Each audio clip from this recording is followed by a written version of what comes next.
নমস্কার বন্ধুরা, বর্তমান খবর ইউটিউব চ্যানেলে আপনাদের সবাইকে অনেক স্বাগত। তো বন্ধুরা, আবারও কিন্তু আবহাওয়ার আপডেটে পরিবর্তন ঘটবে। আমাদের দক্ষিণবঙ্গে কিন্তু কিছু জায়গায় কিন্তু কিছু দিনের জন্য বৃষ্টির পরিমাণ বাড়তে চলেছে, কারণ সাগরে কিন্তু সৃষ্টি হয়েছে নতুন ঘূর্ণিঝড়। তো ঘূর্ণিঝড়টি কোন সাগরে সৃষ্টি হয়েছে এবং কোন দিকে অগ্রসর হবে এবং এর জেরে কোন কোন জেলায় আমাদের দক্ষিণবঙ্গের বৃষ্টির সম্ভাবনা থাকছে তা কিন্তু দেখাবো আমরা এই ভিডিওতে। তাই বিস্তারিত জানতে হলে, সঠিক আপডেটটি পেতে হলে ভিডিওটি অবশ্যই শুরু থেকে শেষ অবধি দেখবেন এবং ভালো লেগে থাকলে একটি লাইক করবেন। আর আমাদের ভিডিওটির নিচে একটি লাল রঙের সাবস্ক্রাইব বাটন আছে, সেটিকে টিপে তার পাশে থাকা বেল আইকনটিকে অল অপশনে দিয়ে আমাদের সাথে থাকবেন। এবং আপনারা বর্তমানে ভিডিওটি কোন জেলা বা জায়গা থেকে দেখছেন, সেখানকার আবহাওয়ার পরিস্থিতি কেমন আছে তা কিন্তু অবশ্যই কমেন্ট বক্সে কমেন্ট করে জানাতে ভুলবেন না। তো চলুন বন্ধুরা, আমি ভিডিওটিকে শুরু করব।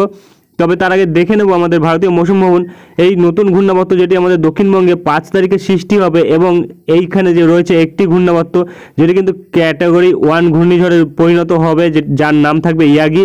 এটি কিন্তু দক্ষিণ চীন সাগর থেকে সৃষ্টি হয়ে ক্রমশ উত্তর পশ্চিম দিক বরাবর অগ্রসর হয়ে বাংলাদেশের ওপর হয়ে কিন্তু আমাদের দক্ষিণবঙ্গে প্রবেশ করবে, যার জেরে কিন্তু আমাদের দক্ষিণবঙ্গে বৃষ্টির সম্ভাবনা থাকবে। তো আমরা দেখব সবার আগে আমাদের মৌসুম ভবন কী বলছে।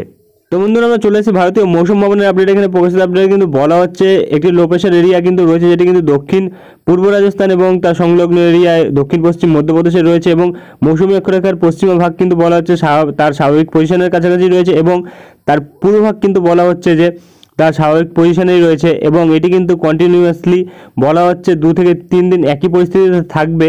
এবং এর সাথে কিন্তু বলা হচ্ছে আরেকটি ঘূর্ণাবর্ত কিন্তু রয়েছে, যেটি কিন্তু সৌরাষ্ট্র এবং তার সংলগ্ন পার্শ্ববর্তী এরিয়ায় মিডল ট্রপোস্ফিয়ারিক লেভেলে বিস্তার করছে। এবং এর সাথে কিন্তু আরেকটি বলা হচ্ছে যে আরেকটি নতুন ঘূর্ণাবর্ত থাকছে, যেটি কিন্তু আমাদের পশ্চিম মধ্য বঙ্গোপসাগর এবং তার সংলগ্ন উত্তর পশ্চিম বঙ্গোপসাগরে কিন্তু তৈরি হবে, যেটা কিন্তু 5 তারিখ অর্থাৎ আগামীকাল কিন্তু তৈরি হওয়ার সম্ভাবনা থাকছে।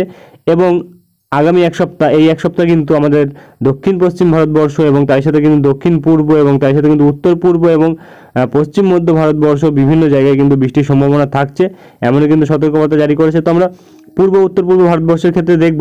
তো পূর্ব উত্তর পূর্ব ভারতবর্ষের ক্ষেত্রে কিন্তু বলা হচ্ছে এই সপ্তাহে কিন্তু আন্দামান এবং নিকোবর দ্বীপপুঞ্জ, তার সাথে আমাদের উত্তরবঙ্গ, সিকিম, এই জায়গাগুলিতে কিন্তু বিক্ষিপ্ত পরিমাণে বৃষ্টি থাকবে এবং কোনো কোনো জায়গায় কিন্তু ফেয়ারলি স্প্রেড রেনফল থাকতে পারে এবং মাঝারি বৃষ্টিও থাকতে পারে। তবে বলা হচ্ছে ভারী বৃষ্টি এবং মাঝারি ধরনের বৃষ্টি কিন্তু আমাদের দক্ষিণবঙ্গ এবং বিহার, ঝাড়খণ্ড এবং ওড়িশাতে এই সপ্তাহে থাকবে। এবং এর সাথে বলা হচ্ছে যে বিচ্ছিন্নভাবে ভারী বৃষ্টির সম্ভাবনা থাকবে, যেটা কিন্তু আসাম, মেঘালয়, নাগাল্যান্ড, মণিপুর, মিজোরাম, ত্রিপুরাতে এই সপ্তাহে। এবং এর সাথে কিন্তু বলা হচ্ছে অরুণাচল প্রদেশে 4 থেকে 6 তারিখ বৃষ্টি থাকবে, আন্দামান নিকোবর দ্বীপপুঞ্জে 4 তারিখ এবং আমাদের উত্তরবঙ্গে এবং সিকিমে বলা হচ্ছে 4 ও 5 তারিখ থাকবে, বিহারে 4 তারিখ থাকবে, ওড়িশাতে 5 থেকে 7 তারিখ থাকবে বৃষ্টির সম্ভাবনা। এবং আর কিছু কিন্তু তেমনভাবে বলা হয়নি। এবং আমাদের দক্ষিণবঙ্গেও কিন্তু আজ ও আগামীকাল 2-1 জেলার ক্ষেত্রেই কিন্তু বজ্রবিদ্যুৎ সহ বৃষ্টি থাকবে এবং আর কোথাও কিন্তু